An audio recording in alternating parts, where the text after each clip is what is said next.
ভারতের উচিত এই মুহূর্তে রংপুর ডিভিশনকে দখল করে ভারতের সঙ্গে জুড়ে নেওয়া।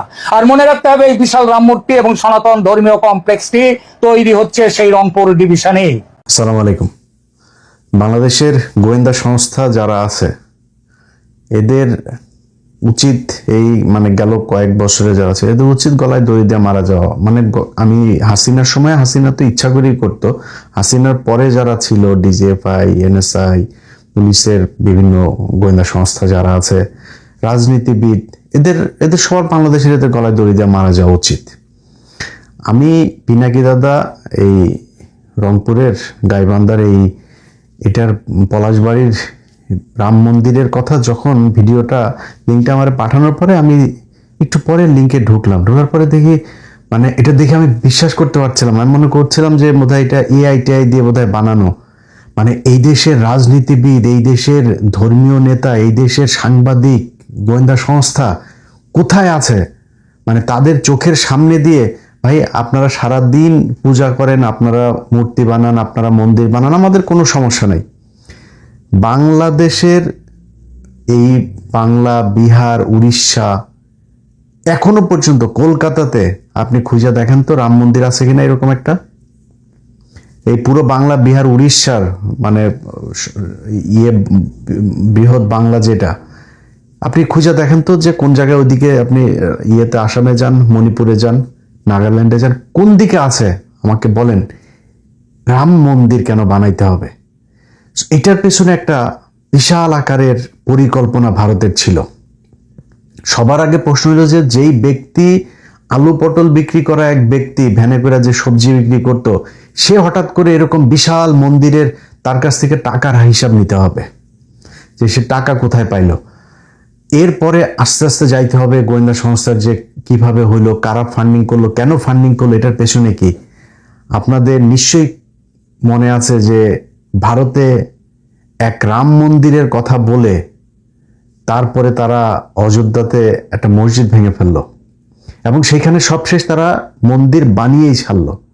মসজিদের জন্য জায়গা দিয়েছে অন্যদিকে, বাট ওইখানে তাদের মন্দির বানাইতেই হবে, ওইটা তাদের এখন আপনি আমরা থাকবো না। অনেক বাংলাদেশের বহু পয়সাওয়ালা, বহু ক্ষমতা সম্পন্ন লোকজন এখন কথা বলার সময় জায়গায় জায়গায় তারপরে বলতে পারে, বাট আপনি অনেক টাকা পয়সার মালিক হয়েছেন, বিশাল ক্ষমতার মালিক হয়েছেন, আপনি আপনার সন্তানকে এই দেশে রেখে যাবেন।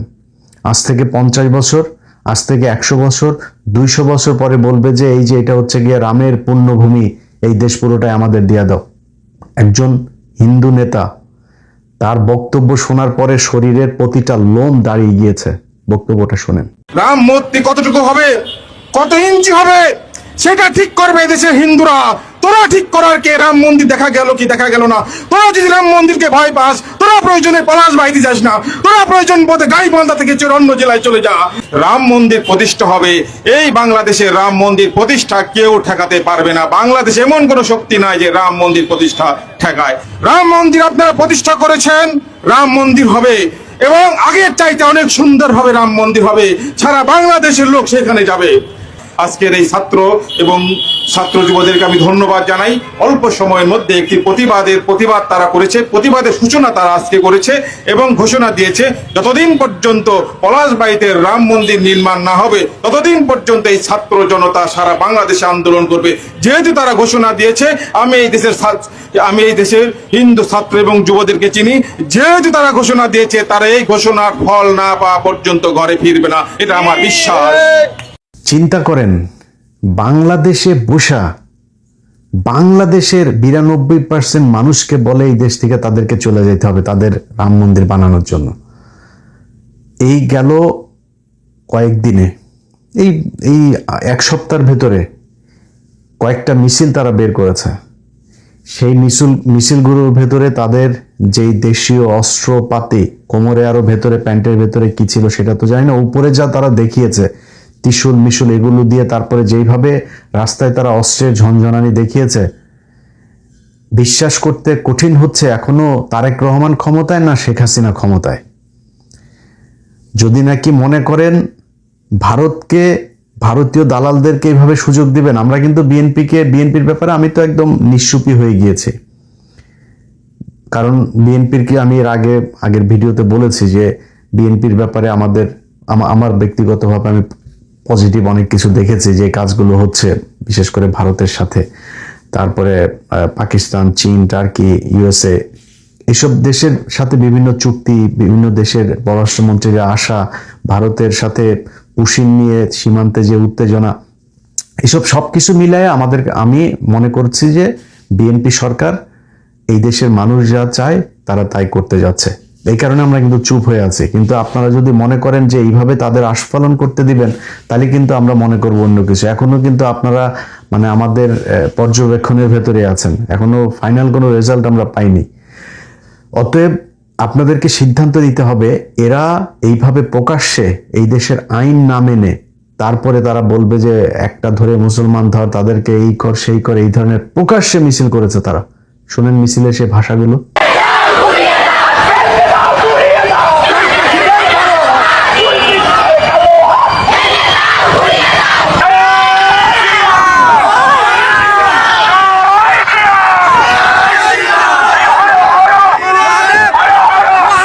এটা এই সম্প্রতি এই মিছিল হয়েছে। তারা যে ভাষা, যেইভাবে যে বডি ল্যাঙ্গুয়েজ, তাদের পেছনে একটা গভীর শক্তি কাজ করছে, যারা তাদেরকে উস্কানি দিচ্ছে যে বাংলাদেশে একটা সাম্প্রদায়িক দাঙ্গা বাঁধাইতে হবে।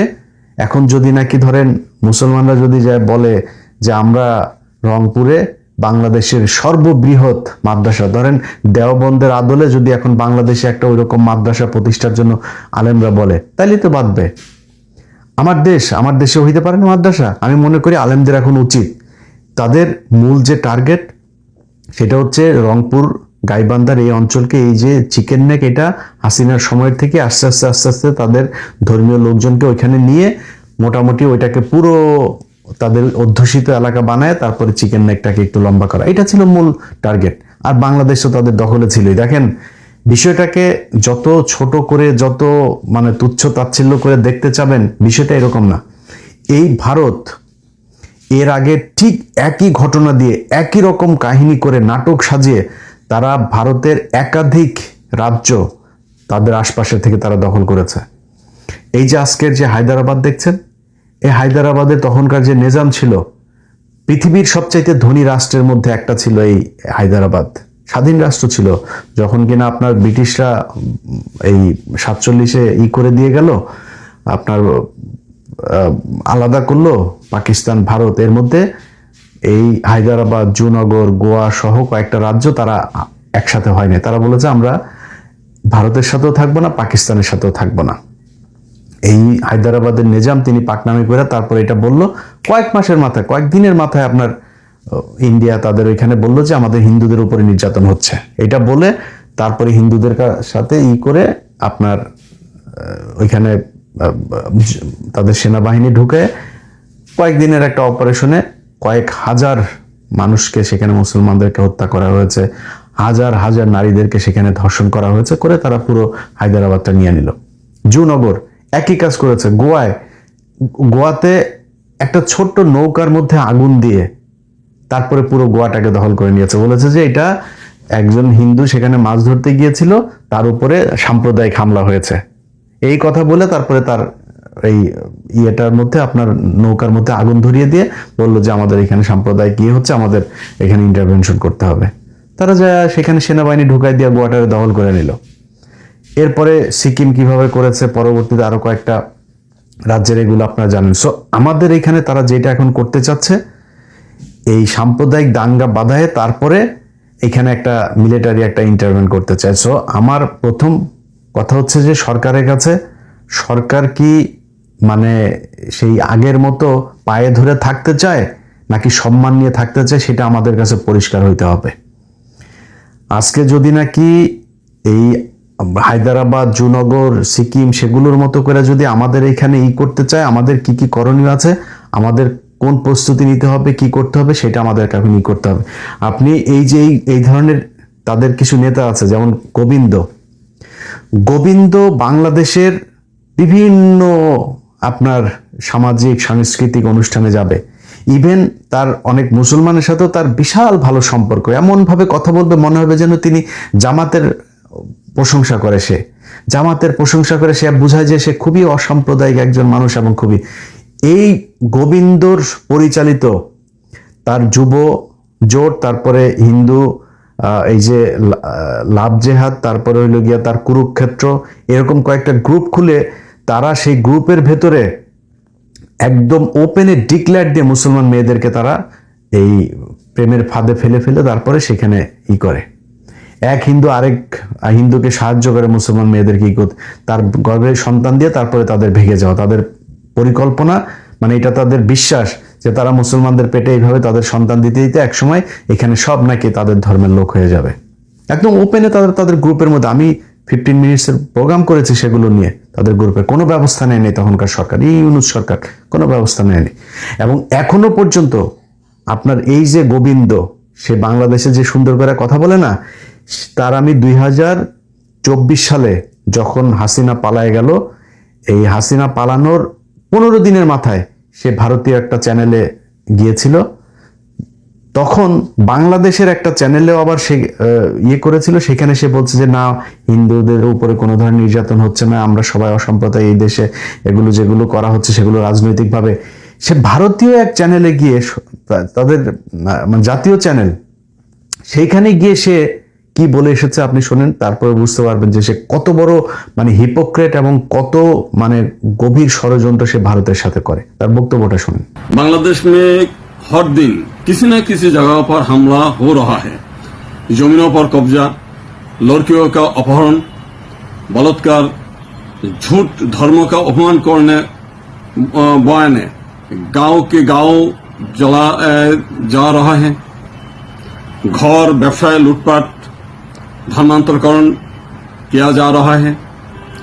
परिणाम स्वरूप हिंदू देश सरकार भाग गया है। এটা হচ্ছে এই গোবিন্দদের আসল চরিত্র। আমরা বাংলাদেশে, আমি একজন মুসলমান হিসাবে আমি কোনো ধর্মের সাথে আমি কোনোদিনও মানে কেউ কারোর ধর্ম পালন করতে বাধা দেখ, আমি কোনোটাই চাই না। মুসলমানও অন্য ধর্মের বাধা দেখ, সেটাও চাই না। আমি খুবই লিবারেল একজন মানে ধর্মীয় মানুষ। সো আমি যেটা মনে করি যে এই বাংলাদেশে যেসব হিন্দুরা আছে আমরা তাদেরকে রেসপেক্ট করি, তারা ধর্ম পালন করবে, আমরা সেটাতে রেসপেক্ট করি। কিন্তু গেল 15টা বছরে আপনারা একটু ক্ষমতা পাওয়ার পরে আপনাদের যে চরিত্র বাংলাদেশের মানুষ দেখেছে, সেটা বনজ কুমার থেকে সেই বিপ্লব সরকার থেকে শুরু করে এই দেবাশিস সহ সবাই তাদের আসল রূপ দেখিয়ে দিয়েছে। বাংলাদেশে তারা ব্যবসা প্রতিষ্ঠান খুলেছে, তাদের সব প্রপার্টি নিয়ে জমিয়েছে ভারতে, সব কটার ভারতে বাড়ি আছে, কলকাতা, দিল্লি, বিভিন্ন জায়গায় তাদের বাড়ি আছে, সেখানে গিয়ে তারা বাড়ি করেছে। তাদের বাংলাদেশে কোনো কিছু জমায় না, এটা তাদের চরিত্র। এবং বাংলাদেশের মেয়েদেরকে ধর্ষণ করা, বাংলাদেশের মেয়ে এই মানুষকে গুম করা, খুন করা, সবকিছুর সাথে তারা জড়িত ছিল। আমরা এটা 15 বছর দেখেছি, সেটা ভুলে যেতে চাই। কিন্তু ফার্দার যদি আপনারা এই ধর্মীয় বিভাজন তৈরি করে তারপরে বাংলাদেশকে করতে চান, তাহলে কিন্তু এই দেশের সরকার টরকার কোনো কিছু মানব না। আমরা কিছু বললেই তো তারপরে আবার বলে ফেলেন আমরা মব সৃষ্টি করতে চাই, এই কথা বলে বলে তারপরে আমরা খুব চুপচাপ হিসাব করে তারপরে চলতাম। অথচ এই সরকার আসার পরে এমন কোনো দিন নাই চাঁদাবাজিতে মানুষ মারা যায়। এখন তো আমরা কিছু বলি না, এখন এত মারামারি, গ্যাঞ্জাম, চাঁদা নিয়ে ঝগড়া, এত কিছু লুটপাট, এত কিছু হয় কেন এখন? আমরা কিন্তু সব বুঝি যে ঠান্ডা করে কোনো রকম সবাইরে ঠান্ডা করে দিয়া ধান্দাবাজি করাই হচ্ছে গিয়ে মূল উদ্দেশ্য, এটা আমরা বুঝি। সো এগুলো আপনারা করেন, কোনো সমস্যা নেই, বাট দেশের সার্বভৌমত্বের প্রশ্নে যদি কোনো আঘাত আসে তাহলে কিন্তু আবার সে হাসিনার মতো পাগলামি শুরু করে দেব। আল্লাহ হাফেজ।